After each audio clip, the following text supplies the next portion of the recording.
coming at you from the metaverse. Oh, Beep, no. boop, beep, boop, boop, boop. It's a whole new pod with your host, Lucas Melby, of course, coming at you in my avatar form, if you will, in the metaverse. You can be whatever you want to be. You can be a Bitmoji of Mark Zuckerberg, or, as I clearly am right now, the personified avatar form of the NFT of Charlie Bit My Finger. Wow. Hello, in the metaverse. Oh, no. And I'm joined by Jacob, who I don't allow time to prepare because I'm passive-aggressive, and this is how I get back at him. Jacob, no. what are you doing in the metaverse? Oh, my God, is that Baby Yoda? no. Oh, what is happening? Jacob, who would you be in the metaverse? Oh, golly. God. Oh, See, man. if I was a nice co-host, I would have just told him what I was going to do, and then we'd have some like actual That's banter tough. and like some humor. But now I just put Jacob on the spot. Now I'm just sweating. He's Yogi Bear. Hey, boo boo. That's actually too close to Space Jam: A New Legacy, which Yes. was I maybe the heard about harbinger that. of the metaverse. I'm not gonna lie, I was pretty excited about. I mean, I've been familiar with like the metaverse, Oh my obviously. See, I have. Me and Jacob interact and exist in different spheres of the Yes. internet, where mine is much more ironic and cynical, and Jacob's But I love it. I've heard of the metaverse. I was excited. And it's like, yeah, Jacob, the metaverse has been a thing for like literally like decades, but Like now the that it's just 90s. like being done by horrible tech companies in the most cynical way, where we're like, hey, you want to do a metaverse? Here's what you could do with it. You can have work meetings, and Yes. your work can always be in your house, and you'll never get disconnected. And oh, maybe the world's burning around all over the world, but within the metaverse, it's okay. It's okay. Baby Yoda is doing the fucking floss. He's flossing. Oh, no. All right, well, whatever I should say. I think I said a whole new pod. That's who we are. This is one of our crazier intros, but I gotta This say, is pretty wild. I think it's a fitting intro for our movie today because we watched Yes. kind of a crazy movie. A Disney Channel original movie, because that's what we watch here. We're watching them Always. all in chronological order. In the middle of 2006 right now with Read It and Weep. Like weep Stop like crying. doing that. I'll make you edit one of these podcasts one of these times, and you'll know all of the annoying things that you do. It's just really gonna go through the roof. But Read It and Weep, you might think, wait, wasn't that the name of like a Goosebumps book? No, that was actually The Girl Who Cried Monster. Oh. No, but it does sound like careful what you wish for, read it and weep. Yes. I don't know what image I'll use on the YouTube video for this, but if it's close to the title art for this, it looks like something that should not have been a Disney Channel cover art post High School Musical. It looks like something that the Ring of Endless Light would have, or fucking, I don't know. The Jenny Project looks like more of a real movie based on its cover than Read It and Weep. Hating on the Jenny Project still. After I mean, I was these praising it in that sense the Jenny Project, hey, still one of the shortest Disney Channel original movies we watched.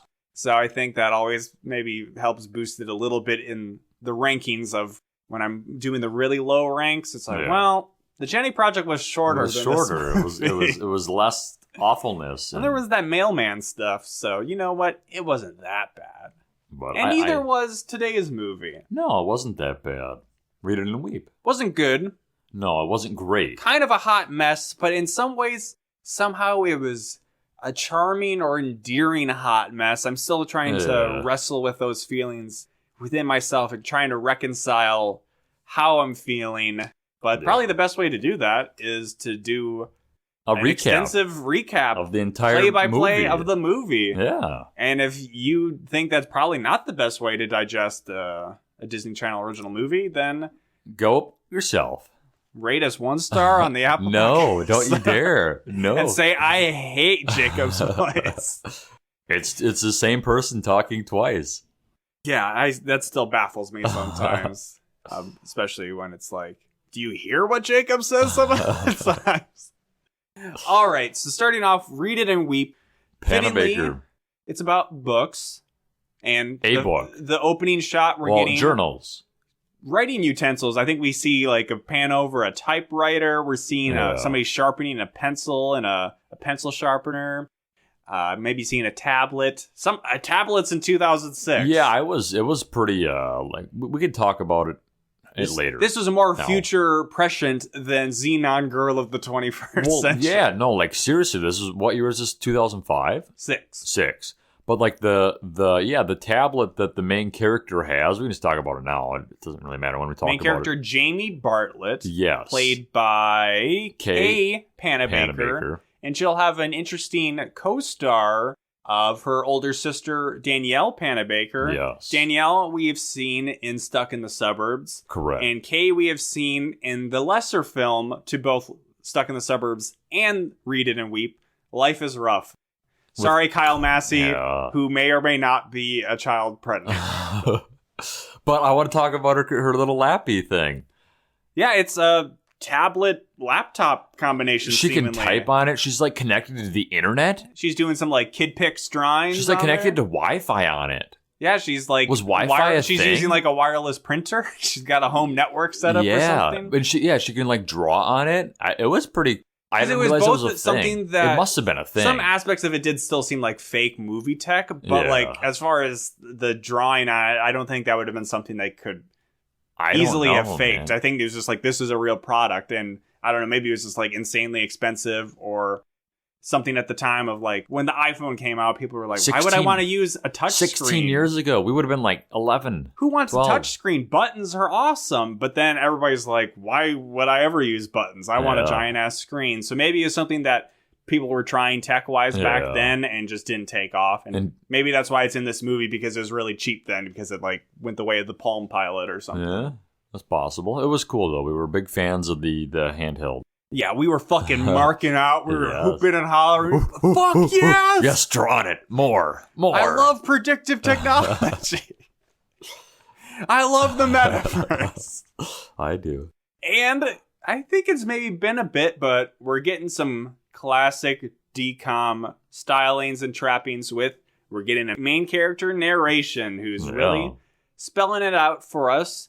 In a way that, again, is kind of couched within the movie, that it makes sense because she's a writer, she's journaling a lot. Yeah. So maybe something closer and talking to herself a lot. Mm-hmm. So maybe something closer to True Confessions, where there's an in-universe reason why we're maybe hearing a lot of what she's saying. She never breaks the fourth wall.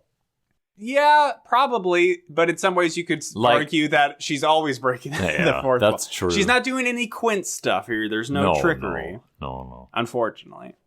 But the narration's setting up the general premise of the movie. She's like, high school sucks. People struggle with pimples and stuff. But this isn't one of those stories. Like, there's wizards and there's warriors. This isn't your dad's high school. Meet Isabella, or Is for short. Is. And Is isn't Isabella. Sure. Isn't she? How do it know? But we see some kind of cutaways, these visualizations where is played by Danielle Panabaker. Yes. In this kind of very much wish fulfillment role, where this is the life that she wishes Jamie, the younger sister, or the younger Panabaker, wishes she could live. The IRL one. Yes. So this other one's like a catfish, basically. And that it's just a fake person? Yeah. Yes. Like a condemnation of all fictional authors is that all of their characters, they're all catfishers because they're making up fake people. But of themselves. Yeah, sure. Yes. Tommy Wiseau, you catfish. In the room, you're a catfisher. I mean, probably in some ways Tommy Wiseau could have been a real catfisher. But there's some like weird lip service paid to that this world of is magical, because she's zapping people and making the mean girls disappear. Disappear. But apparently they must come back. Zapping doesn't eliminate them forever because people come back, right? I don't know. It's magic after all. Nobody dies in the world of Is. But yeah, she said there's warriors and there's witches and warlocks, I think. But then there's also a representation where it just looks like a normal high school. She's in like gym class. They're climbing the rope. Yes. She falls down after reaching the top. She gets caught by a hunky guy. Yeah. Which we didn't climb ropes in high school. We did that more in elementary school. Yeah. And in our school district, it was like different tiers. It was You'd get depending feet. on how far you got. What, did you get, like feet on a chain, or no, you got something else? There's like banana or like coconut, and then the top is like the monkey club. Yeah. I never made it to the monkey club. Oh, no. Much like the big boy bike club I talked about in a different episode. I was very hurt by never ascending to the top like my peers.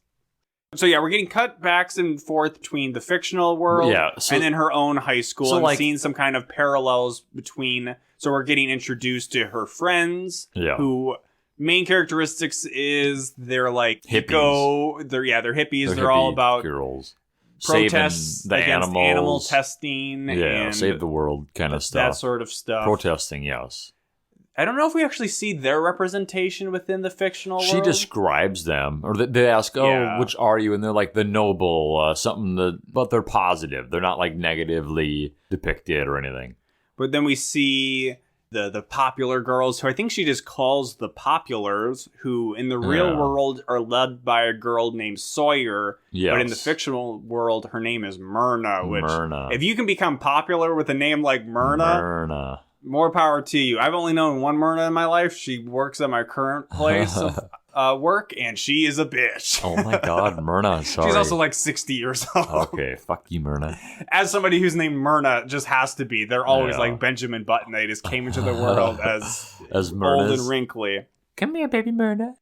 There's a cute boy named Marco Vega in the real world. Yeah. So very crazy name. Yes. But in the fictional world, he apparently goes by Marco Vincent. Yes. She takes some creative liberties to change the names. Yeah. But with him, she doesn't really leave much to the imagination. Like she does have a brother in the movie named Lenny. Yep, we'll meet Lenny and they call later him on. Kenny. Okay. Kenny the Smelly or something. The Stinky Kenny or something weird. Spoiler alert. Sorry. People are going to find out what's in this journal, and at least Lenny seems smarter than most of them to put together that, hey, you're talking about me as Kenny the Smelly. Like, was he the one that let it all loose? Like, who was who? We'll get there. We'll get there.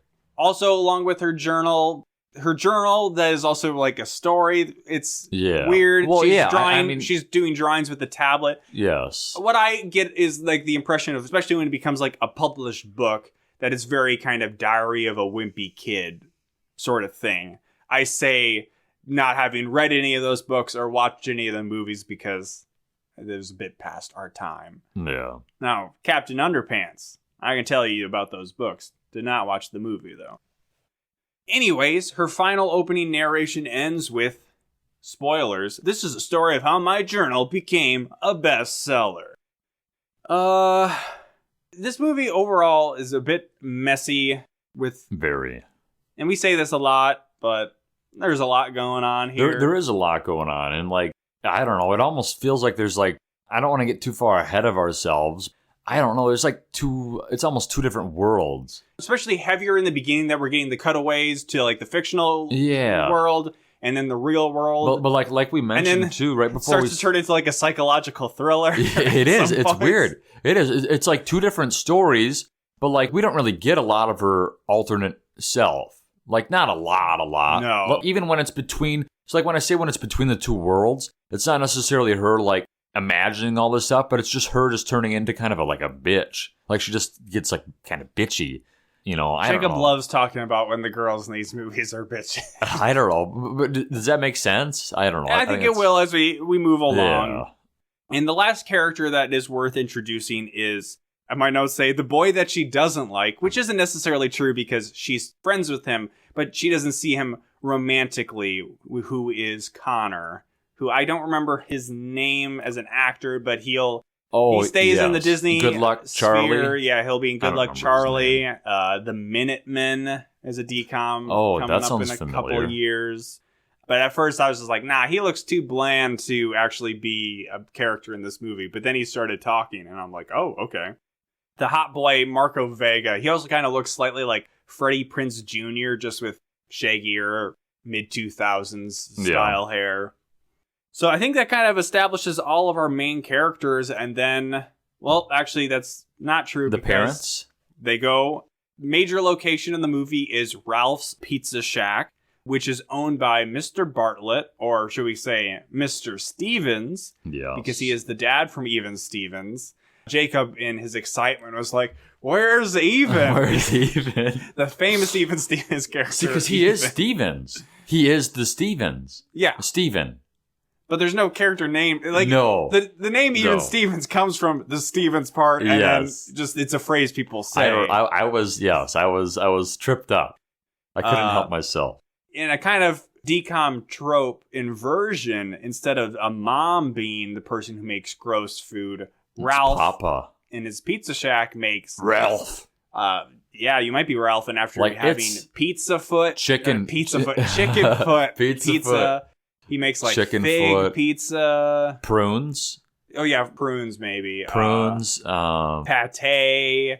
Just really nobody likes it. Stuff. It's pretty. It's a wonder how this business has lasted at all. It seems that maybe it's because the only people that probably get paid minimum wage or higher are the parents who run it, and they just employ all the children from the high school of Jamie and her friends. And I don't know if Connor works there, but he, at one point, I think gets roped into working there, maybe not getting paid at all.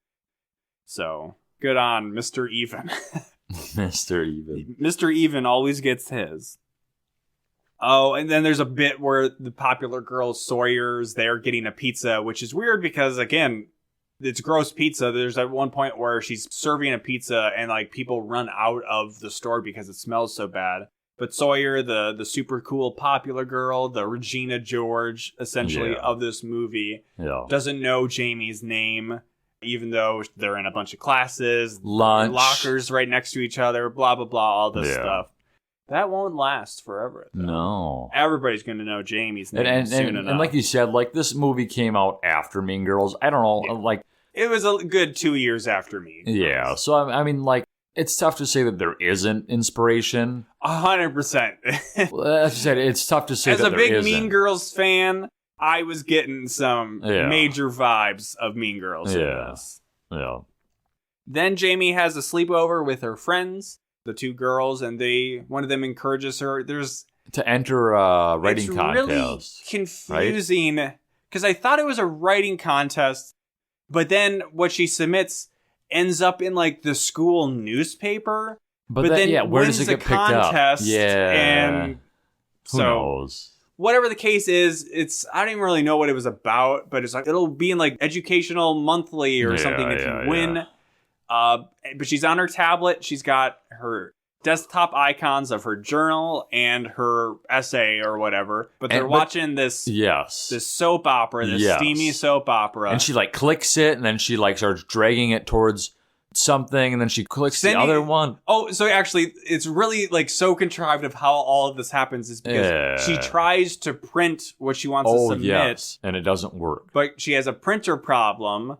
With her Wi-Fi laptop thing. Yeah, within her home network. Yes. But then her friend says, email it to me and I'll print it and send it in or submit it. So they're watching this steamy soap opera called, I believe, Bentley Street. Oh, God. And bent over. She is so distracted by what's happening on the TV that she is dragging the wrong icon into just the email, and then she drags it in there, and it's like, bam, email sent. You don't need to put address or anything. Sent to her friend. Yeah, that was. I caught that too. So as I said, some of the technology in it doesn't exactly make sense. But we didn't know that as 10-year-olds. We were like, wow, look how easy it is to send an email. No, I could tell you about stuff I might have been emailing when I was 10. Oh.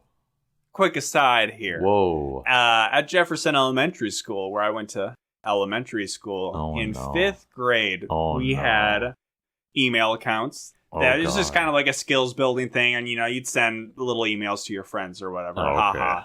It's real funny. And I kind of had discovered, I think some of it was like people like just told me what their password was. Oh. Others, when so you checked set out people up. When you checked out books, you'd have to give your password. So I could just listen.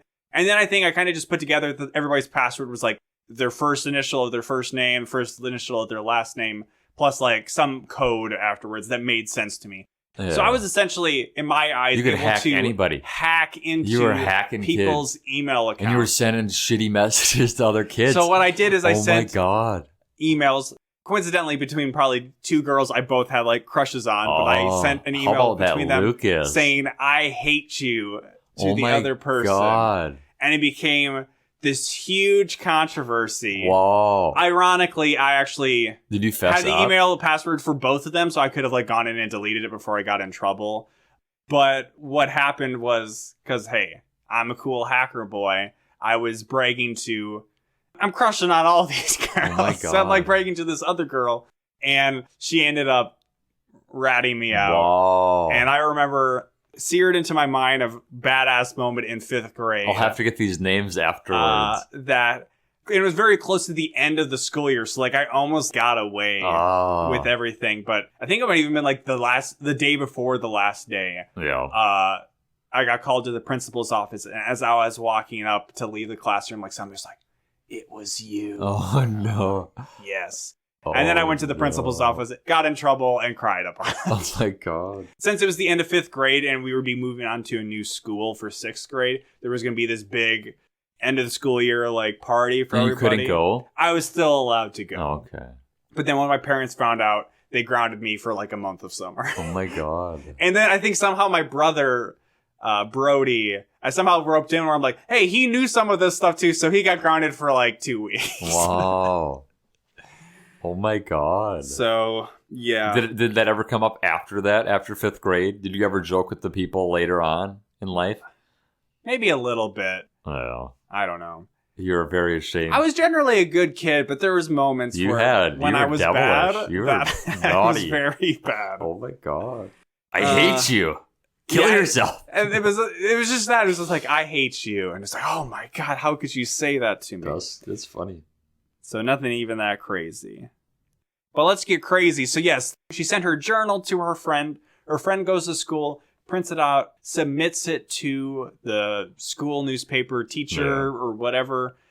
Jamie comes in the next day. The school is already going crazy because everybody's reading this hot story. And they love it. They're all going zap, but they're doing something with their fingers where they're like putting all their fingers together and like, I don't know, popping them? My notes say here, popping. Let's talk about Zap. They're popping their fingers. Maybe it could look like they're like a little effeminate of, oh, stop it. Stop it. Stop trying to make Zap happen. But Zap is happening in this situation. Yes. The English teacher is just reading the story in front of the whole class, including parts where I think she's talking about the hunky guy, who I believe in the story is called Marco Vincent, but Marco Vega does not put it together that it's him. And Jamie's just she's mortified, but everybody's loving it. Like, a little too much, I might say. Yeah, it was kind of... People are, like, obsessed with it. They're, like, zapping her, and the zap was a big thing. It was, like, big. It was the Zetus Lapidus of this movie. The teachers were doing it. And then Connor's wondering, hey, Jamie, why are you so mad about this? And he catches up to her, and he puts it together. Oh, this was your journal, and you didn't want anybody to know about it. Yeah. Then she goes home, and Julie's mom gets off the phone or something, and apparently the word has gotten out about this story, and that they want to give her a book deal. And Jamie's like, well, I don't have anything more. And her mom's like, well, can't you write some more? And she reluctantly then pulls out some of her old journals. So this is when we see her alter ego starting to manifest in the real world. Yes. In confusing ways where she's talking to her. Yes. It doesn't happen till the very end of the movie. Like this whole time we're wondering, can other people see her talking to this person, to Iz? Because in some ways you could think about it of, she's just imagining herself if she was this person doing these things and kind of... So she's like, is that a sociopath? Or what would that be described as? I don't think there's... Some kind of mental... I don't think the DSM has categories for very movie things. Yeah. I guess you could call it dissociative personality disorder or schizophrenia. Schizophrenia, that's something maybe what it like is. that. Yeah. But then we probably fast forward a little bit, but apparently this book is already published, and then she goes to school, and everybody's reading the book. They want her autograph. The teacher's the first one to ask, and then all the kids are like, oh my God, she's signing. She's doing autographs. She's signing. Jacob Telejohn would be in that crowd getting that autograph. You bet your bottom dollar. The book is called Is Saves the World. Yes. And everybody's zapping still. They're reading the book in one hand, zapping in the other. The zapping it's one of the stranger things. Some people are starting to figure out that there's some parallels between book characters and themselves. One of them being Lenny, her brother. Kenny. Smelly Kenny. Smelly, yeah. Stinky Kenny, Smelly. Maybe it was a something troll like or that. something. Troll, yes. The stinky troll. And she's saying, he said that to the dad. And dad's like, no, you're crazy. Eat this nasty pizza. And her friends, the hippie friends, she's like, oh yeah, you're these two characters. But they're the coolest in this school in the book. Yeah, and then she talks shit, and then she's like, oh, it's fiction. Yeah, and then well, they're it's like kind of, fun. Kind of like how I'm like, I fucking hate Jacob Telejohn. I hate him so goddamn much. Oh my God. I emailed him from Dustin Levoc's account saying, I hate you. Ouch. At this point, we're, again, getting these kind of cut-ins of her fictional Is persona. Yeah. And this is where I'm getting, as a fan of film, I'm getting some real Perfect Blue, an anime film by Satoshi Kon, or as was kind of adapted maybe unofficially into a Western movie, Black Swan, where there's seeming to be some bending of fiction into reality, and not quite as good as hot take. This movie isn't as good as those movies. Oh my God. But it does fall more into like a psychological thriller, maybe like a Fight Club of, oh, I have two personalities and making me do stuff. But again, still, Fight Club also better than Read and Weep. Correct. Really, at this point, still, it's not really clear. Is she, when she's talking to this person, can other people hear her? Or is this fully within her it's not really established till like almost like the end of the movie, the last 10 minutes. And maybe even at this point, it could be within her head, and she just becomes progressively worse and sicker, and starts vocalizing. It's actually a movie about mental disorders, auditory hallucinations, command hallucinations. Jesus. Jamie then gets assigned a handler or a manager who's trying to work on her image, scheduling all of these interviews and photo shoot spots and getting her out there, and everybody across the world's loving Is Saves the World. She's in like the top 10 books being sold. She gets a second printing.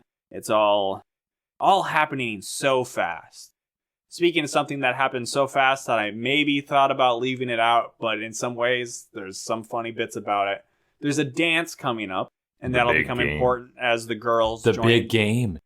It is. It doesn't quite arise to big game levels, because there's no conflicting with the big game. Fair. And I think that's the most important part of the big game, is that there might be something that makes it so you can't get to the big game. But that's up for debate. It could just be a big game.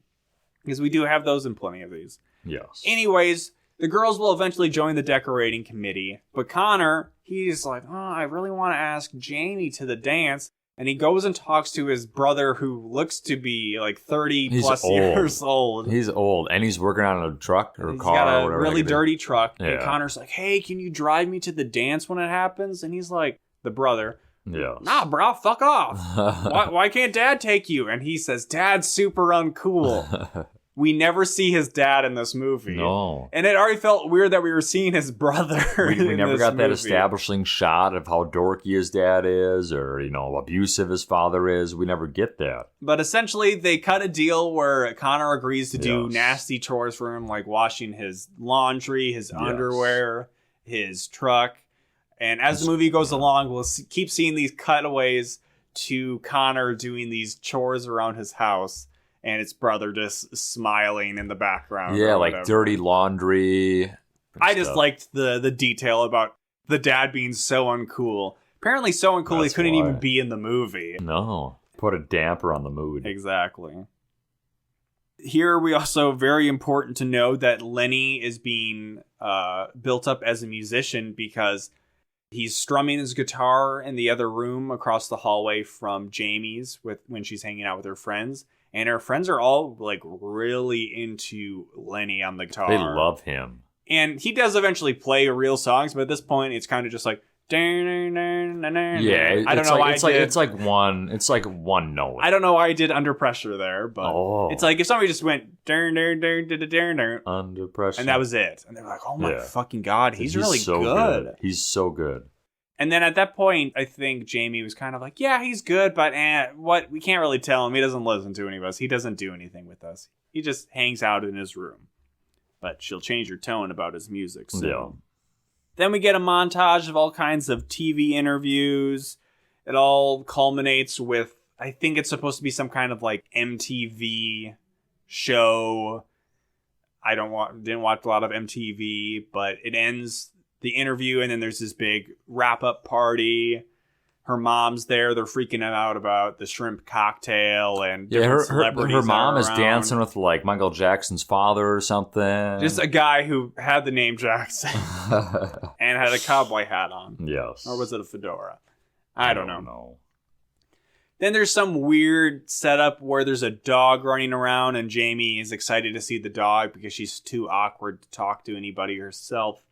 And she reaches down to get the dog while the dog's owner is reaching down and their hair or they're wearing a tiara or something. Yeah, it gets all tangled up or something and weird. And then, let's go to the green room to untangle. And, oh my God, it's the star of my favorite soap opera. And then, it's this other actress from the soap opera. And they're so excited to see me. And here's the hunky guy who looks like he's 35 from the soap opera. Yeah, that was a weird... Maybe named Bentley Street. I don't know. I am glad that they didn't try to ship those two together. That was just like that one scene. And they never weird. Come back, so it even kind of felt weird. So yeah, this I guess it's just to show that she's rising up as a star. And this is like that part where I was saying it just felt like a different movie. It was like a completely... You're building up that, she's a big deal. She has all this stuff now. She's famous. She's popular. She's changing as a person, but it just felt like an out of body, like a completely different thing. But this was like where she is starting to transfer into like she's starting to become that character. Well, I think it was at this point that you had told me, you said, "Hey, do you think she's gonna become a mean girl now?" Yes. And I said, with the way that they've shown her so far, she doesn't seem to be changing. No, and then it was like literally like right. It would make the most sense that is the direction this movie is going to go in. Yes. And it quickly does. Very quickly.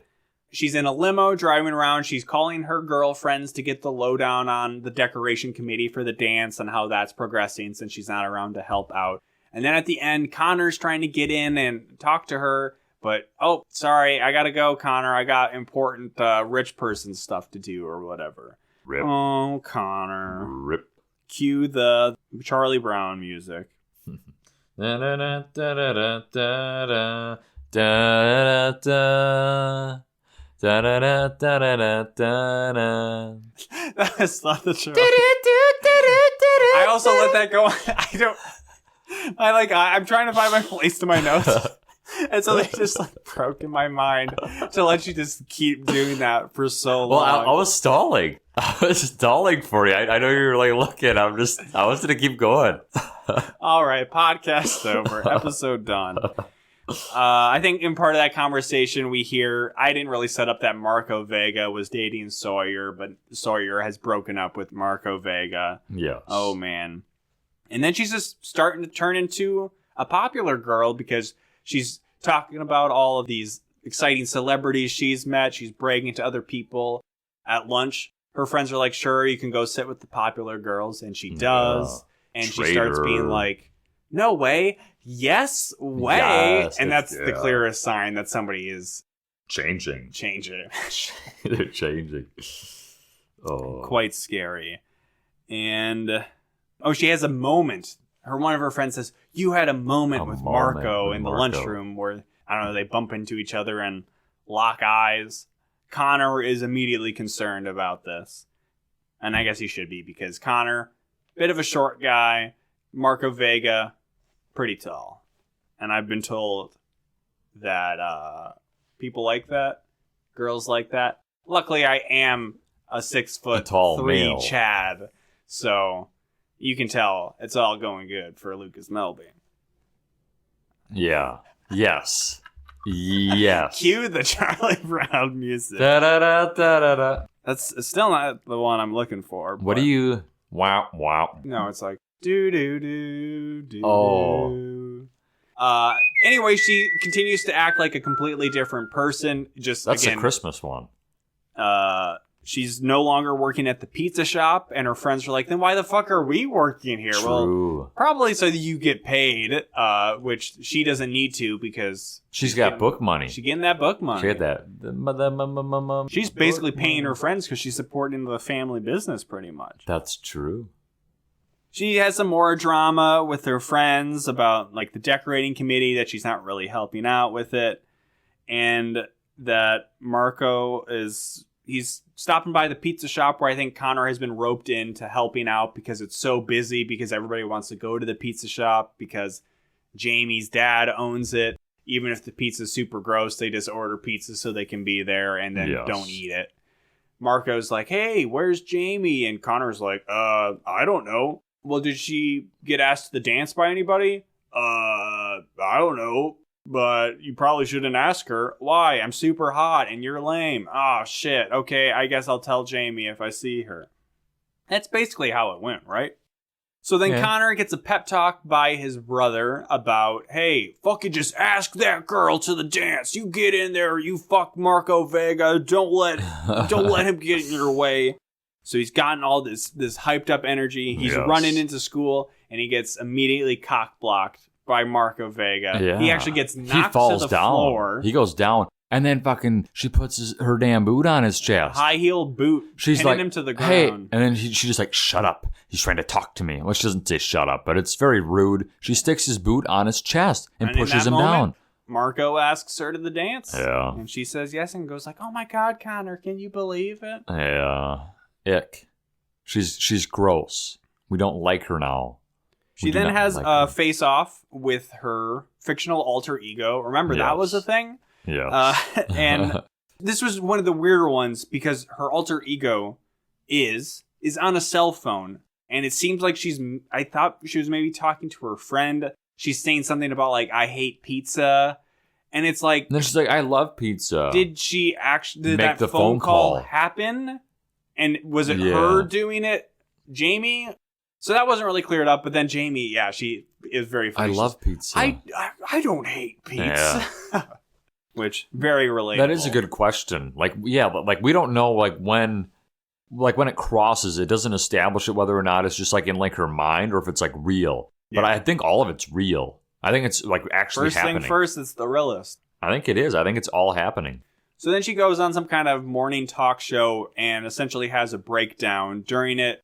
Because she flubs up and she says somebody's... we, because she's talking about as if Jamie and Iz were like two different people. Yeah. And then she's like, oh, I meant I. And then she screws up Myrna's name and she calls her Sawyer. Am I Is? Is I? And me I Jacob's is? favorite part of the movie. I love that part. She put that on her demo reel for a while. Yes. And then she oh. I mean, she doesn't, but... Only the OGs... Jacob's is on a hair trigger to pull that in. Only the OGs know what that reference is. This has been a heck of an episode. She's mixing up characters' names, and the interviewer is like having zero chill about it. No, you said Sawyer. Yeah. You didn't say Myrna. You said Sawyer. We got that on tape. That's out to the world. The interviewer is not very nice. And Mean Girl Sawyer sees that on the news, and she's like, pissed off. She's dead. She's dead. Word spreads so quickly, it's not really clear why. So she goes to school in a disguise. But it's like wig, ripped off. Quickly like stumbles and loses her wig. So Sawyer finds her, but everybody else is still gathered around her. They swarm her. So they're not quite angry, but they also don't have a reason to like care that much at this point either. But like in 30 seconds. But Sawyer points out, hey, you based this character off of me. You probably based this dumb jock character off of that dumb jock guy over there. No, I based it off of him. Yeah. That's so cool. You based it off of the dumb jock guy standing next to him. Are we the Tumbleweed sisters? And like everybody's starting to realize like who they are in her at this point, I talked about the Mean Girl vibes. This is very much the burn book getting spread around school. Yeah. You made out with the hot dog? It was one time. Then we don't quite get complete bedlam of fights breaking out in the hallways, but she just runs away. Extremely pissed at Jamie. They're not happy. They boo her later on. at the very least. She's still getting into it with her alter ego, and at one point she says, is over. Is over. And other people are calling her is, too, at this point. Marco seems to only call her is. It's very strange. After she gets pissed off at is, she goes into Lenny's room and says, stop playing your guitar. I need quiet. And he says, why do you need quiet? So you can yell to yourself some more? So in that situation, Lenny is saying he is hearing her talking to is in a one-sided conversation. So that was kind of the first confirmation that at least some of this is kind of Fight Club situation. At school, kids are reading the school newspaper where I guess it's a letter to the editor section, but it is only letters about how much kids hate Jamie and how much her book hurt their feelings. And we accidentally paused it at like one point to like rewind, and then we like started like reading it, and some of the stuff like it was like actual like I don't know, it's little not just blurbs. What is it, lorem ipsum or something? That's the phrase for just text that's meant to look like real text but doesn't mean anything. Yeah. Some of it didn't quite make it wasn't a lot like of sense. it wasn't like complete sentences. One of the titles is I wouldn't date Jamie and stuff like that. But yeah, they had like whole blurbs, and there was like a whole sheet. There was too much to read. We didn't read them all. They were entertaining. But Marco still likes Jamie because he likes is. Yeah, as he calls her, because his version in the book is just the hot hunky guy. So what does he have to be mad about? But her friends, even though they are cool characters in the books or in the book, don't like her because she was a bitchy, mean girl for a while and was kind of standing them up to do cool girl stuff. Yeah. You know, I definitely know about cool girl stuff. Connor is included where he's kind of like, I don't know. I still got the hots for her, but I'm at least conflicted about it. Then nobody starts to come to the pizza shop anymore. They even have a book signing there, and nobody except shows her up. grandparents came. Yeah, they got two pieces. Ralph on the pizza. Say, hey, this is good, son. I don't remember what was on this at this time. I don't think they really said. Some of the pizza, it's weird where they'll have like gross stuff on it, but then other parts is just normal. Like, it's prop pizza. It's just a real pizza, and it's like, hey, they won't notice that this is just a pepperoni pizza. Yeah. Have we? But I did. IMDb goofs put in that pizza looked fine. It looks real. Have we missed the protest yet? Not yet. Absolutely. I did not make note of that. Oh. There's a protest. Her eco friends about had been planning for animal months. Testing. They do it. Nobody comes. Well, they treat that somehow as if it's Jamie's fault. Well, so they'd been planning for months, and like she was going to do that to them as like a favor, bring all these people there, her whole entourage. So they got this big stage, and they made all these signs and stuff, and they were expecting hundreds of people to show up, and nobody showed up. So, but speaking of the friends and feeling mad about her not participating in a lot of their stuff, they're working on the decorations for the dance, the prom, which has a theme Deep Blue Sea, not to be confused with the Samuel L. Jackson movie. And they're making this giant whale prop, which actually looks pretty cool. And they have the idea to fill it with both flyers to save the whales, and then they get a brainstorm idea of putting in seaweed as well. Yes. To both spread the word and piss people off in kind of like a throwing blood way. But I don't think it's really going to get people to come to your side if you cover them with seaweed. No, well, see... Yeah. What it really is they wanted it to, the tension of this big floating, because it's a giant whale that they hang in the air. Yeah. It's very much like a Carrie kind of situation. Yes. Jamie at one point only thinks that there's flyers in it, not the seaweed. Mm-hmm. And it's set up that maybe they're going to pull it on her just to like stick it to her and ruin like the a blood, moment or whatever. The blood on her hair. But we're getting a bit ahead of ourselves. Yes. My notes say, still crazy and fighting with is. Well, I was going to say, like, she still hasn't, like... There are moments where she seems like she wants to turn, like, good again. But, like, she doesn't. She still doesn't do it until she's up on stage, really. Yeah, like well, and even then, actually, when she gets up on stage... She's still bad on stage. Up. Yeah, it's really weird. But she sees Lenny's guitar in the garbage because she had given... I maybe didn't put out that she like says he sucks at music or whatever. Yeah, she just told him to stop. And she runs into the room, and he's like, "What is this noise you're playing?" And she's like, no, what? I got that. I just didn't really say that she thought he was terrible or whatever. And I guess that was enough to put it in the garbage. And she tries to go and talk to her. He didn't even just put it in there. He broke it, I think. She tries to go to talk to him, and he doesn't want to talk to her. He turns up his emo music. Yeah, on the radio. Green Day's all the way blast. Wake me up when September ends. I think this all is kind of rolled into a emo music montage. She starts to instant message Connor, and she says, "Do you hate me?" And Connor says, "No, I hate what you've become." And I think she says something back to him, and that he feels conflicted still to then write a piece called 3 Cheers for Jamie Bartlett. Which goes in the paper. Writes, it's written to the letters for the editor. This one is anonymous, though we actually, I think, see... It says a friend. Okay, because we see one that we paused earlier that was written by Scott Steve or Steve Scott. Oh, did he write another one?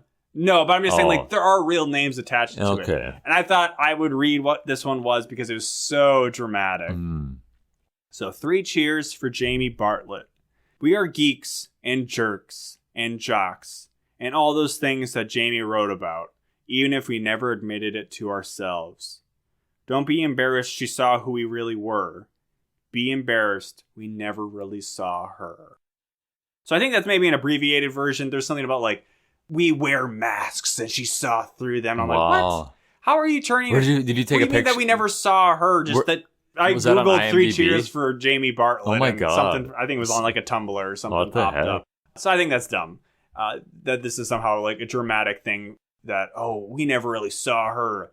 She was wearing glasses and we didn't pay enough attention that when she took off those glasses, she was really hot. So whatever, but she's so moved by this, but she thinks, Marco must have written this because it's written the same way. Established earlier that Marco wrote an amazing poem that she was so moved by. So she actually runs into Connor, and Connor thinks she's coming to say, "Thank you, Connor." But she says, "Oh, no, it must have been Marco. I recognize his writing style." So she finds Marco. Yeah, and she says that straight to his face, and he's like hurt. To Connor, that is. Correct. Well, he's Our trying favorite to dialogue exchange happens here where she says, "Marco, there you are." And Marco says, "There you is." There you is. Oh, God. Jacob seemed to think it was actually cool. I thought it was delivered horribly, so that's why I laughed so hard. That was funny. So he doesn't deny that. She says, "Oh, you wrote this. It was so nice." He doesn't deny it, and he's still calling her is in this situation. Yes, but I found it. She doesn't cut off Connor, right? Connor. She doesn't cut off him like once, but it's like all the time. Like there are constant like moments where he's trying to like talk.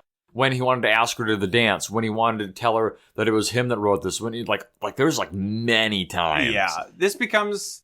It's like a meme. It ends well. It ends with a romantic pairing, and it is a little more of an earned thing for a decom that we don't get all that often. Yeah. At home, Jamie overhears that her parents maybe are going to need to sell the pizza shop because even though they've had record business this year, it still doesn't offset their losses from last year. So, decom, business. Profits, losses. We're going to go out of business. Yes. So then we get another sad montage that's very reflective. It's showing Jamie getting ready for her dance, putting her makeup on, but then also looking forlornly at pictures of her and her friends, and sad that she doesn't get to hang out with them anymore, and all that kind of stuff.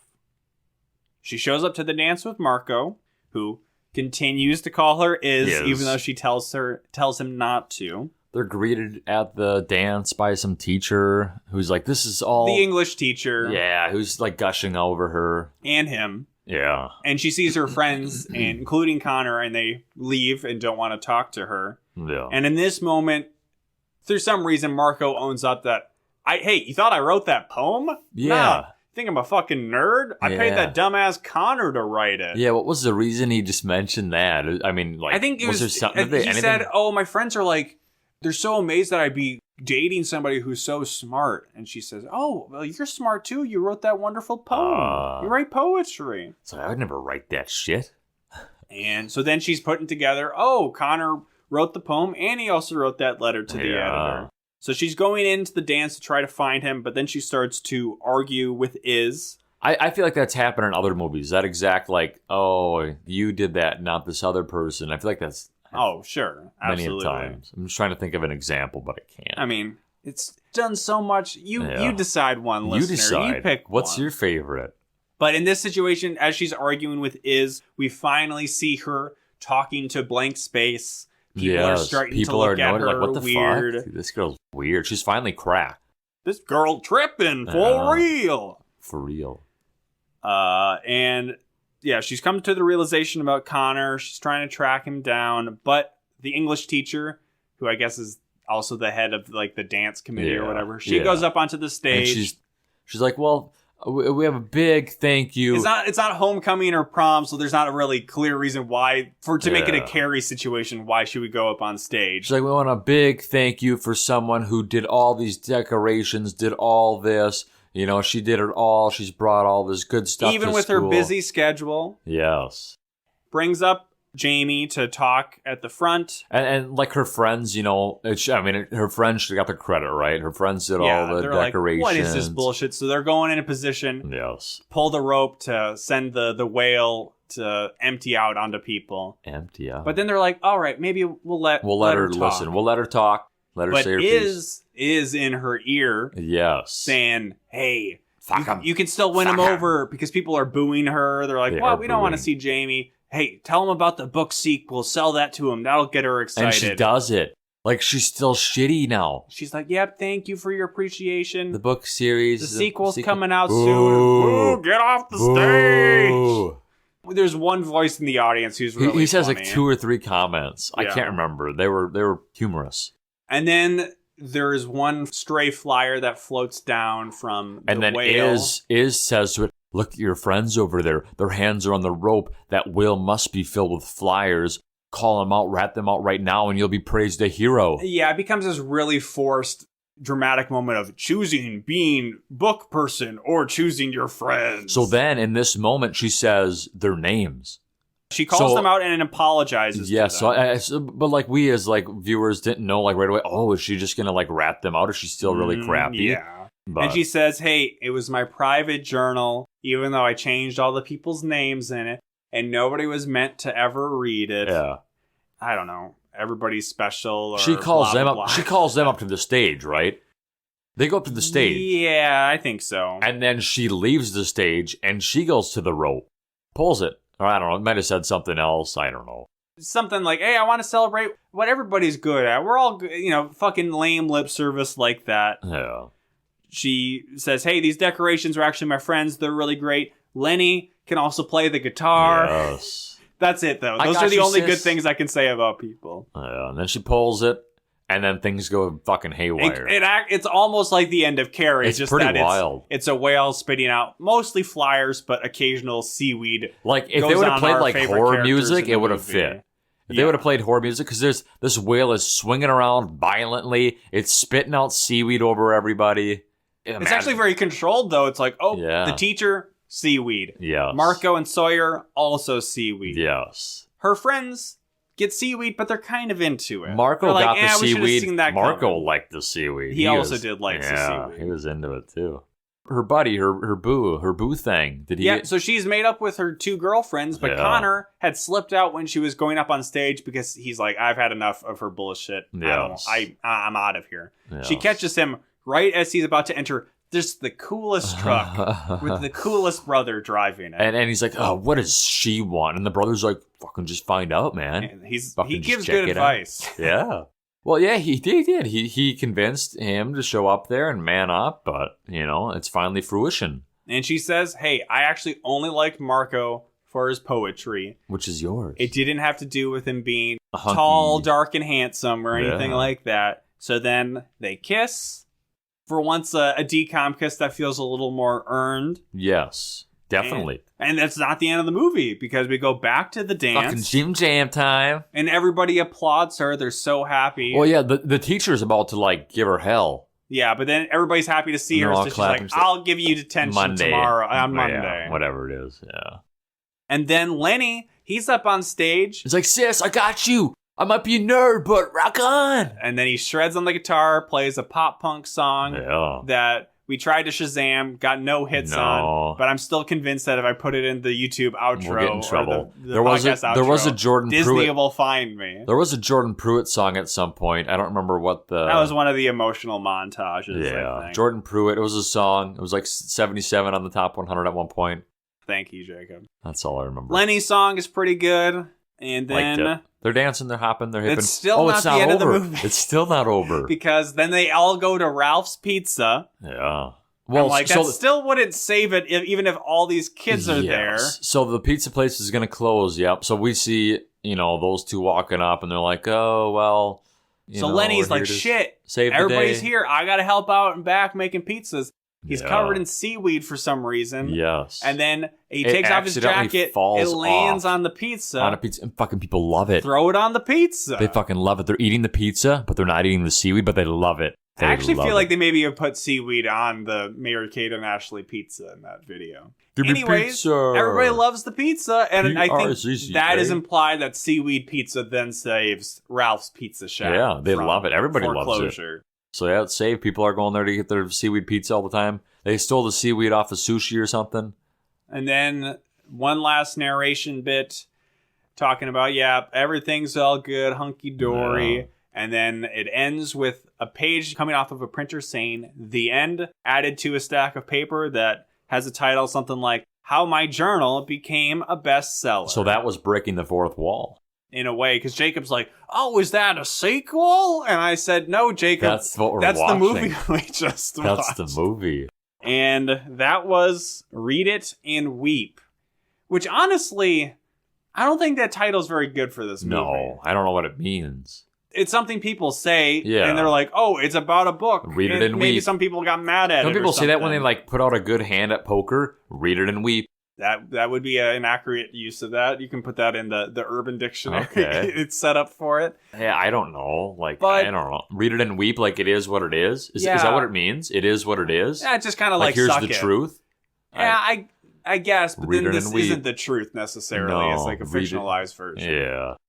Whatever the case, this movie, it's a fucking mess, but there's some charming aspects to it. I think some of that is just, I like the high school stuff. Yeah. I know that maybe contradicts some of our last episode where I'm like, get this high school stuff out of my Kung Fu movie. But in this, it's fully high school. It's getting shades of Mean Girls, which I like. And I think, the Connor character in this, it was kind of fun how downtrodden he was. And it had a nice ending that felt earned. Yeah. And then just the weird, it kind of reminds me of Pixel Perfect in some way, of just the weird kind of mature, almost horrific angle it goes into with the psychological thriller. Yeah, it is. Between Iz like and her Jamie. Like talking to herself. It gets creepy. Yeah. So like, because then it makes you think this whole time she's been doing that. Until the dance, like I didn't think she was like physically talking to herself, like where people could like see it. It's almost like at the end of Quince when Marnie says, "Made you look," and you're like, "What's that about the whole fucking God?" I sometimes still think about that, and I get goosebumps. Oh my God, Sophie. Sure, I think it's been also a bit of a mess of an episode, but I think a fun one as well. Yes. Let us know what you think I mean when I say play the Charlie Brown music by writing us at A Whole New Podcast. That's not the name of A Whole New Pod at gmail.com. Oh. We did have an email come in. Wow. Not a huge surprise. It's from friend of the pod, Dustin Levac. Let's go. Which I don't even know if he meant for me to read it on the podcast, but he could have texted me it too. So then I think, hey, if you email it, then it's fair game. Yeah. So he says, subject line, an idea. Oh. The mention of Dunstan Checks In your Wendy Wu episode has had me thinking about how I've never seen it. Which I was like, did we talk about Dunstan Checks In? But I feel like I probably talk about Dunstan Checks In all the time. At least like every other episode. Yeah. But I don't remember in what context. I'm surprised he still hasn't seen it. So he suggested that perhaps we could do a one-off episode watching and reacting to that movie. Oh. Just a thought, so don't feel obligated. That'd be fun. And then he says, hey, I'll try to be on an episode as a guest soon. So I don't know, maybe you guys need to write in at a whole new pod at gmail.com. If you guys are interested in Dunstan Checks In. Because, hey, we're a strictly Disney Channel original movie podcast. True. We have a mission. Maybe once we get through Under Wraps 2021, then we can do all the Dunstan Checks In, Most Valuable Primates, Airbud Spikes Back, Karate Dogs out there. But if you want it, maybe Dunstan Checks In a little early. Yeah. But me and Jacob, we've seen Dunstan Checks. We have. We love it. We adore it. I probably remember aspects of Dunstan Checks In better than any decom. A decom we watched like 3 movies ago. So, because there is some horrific imagery. There's in some that movie. known people in there. The kid from the Santa Claus movies. Yes, that is the most notable. Not Jason Alexander, George Costanza from Seinfeld. It's the kid from the Santa Claus movies. The ones where they kill Santa Claus. So yes, a whole new pod at gmail.com. Quick rattle off of all of our housekeeping of finding us on Apple Podcasts. Rate us, review us, and subscribe to us on there. Google, whatever, Spotify, Stitcher, you know the deal. YouTube. We passed 300 subscribers there. Yeah, 169,000 views. Because that's what's really important. Mm-hmm. Because that equates to 169,000 full listens to an episode. Yes. So people are beating down our door. Advertisers are like, "Hey, get in my belly. Talk about shaving balls." Oh, we could get them as a sponsor. With that, Manscaped. I think we need to wrap this one up. You got anything to take us out with, Jacob? Even Stevens? No. Who's Even? I don't know. We're not ending out with I don't know. But to keep it the metaverse? Who would I be? Well, something even more relevant than that. Cancel culture. Oh. And I'm going to say, if we're going to cancel something or someone, but something, we need to put an end. Cancel daylight saving forever. Okay. Yeah. Was that a better ending? I don't know. That's all. Pizza. Give me pizza. Watch it rise like a souffle. Give me pizza. Pizza. I want pizza. You think we should stop? No way. Get your motors running, 'cause here we go. Chocolate sauce, spreading it slow. Oreo, marshmallow, caramel, coconut cream, egg foo young, chicken tongue, hold the eyeball. I'm gonna scream. Now don't forget the rice or the mashed potatoes. And what about these fried green tomatoes? Batter's up, ketchup's ready. 1, 2, 3, 4, 5, spaghetti, pasta. Put it in the pizza. Fish sticks. Put it in the pizza.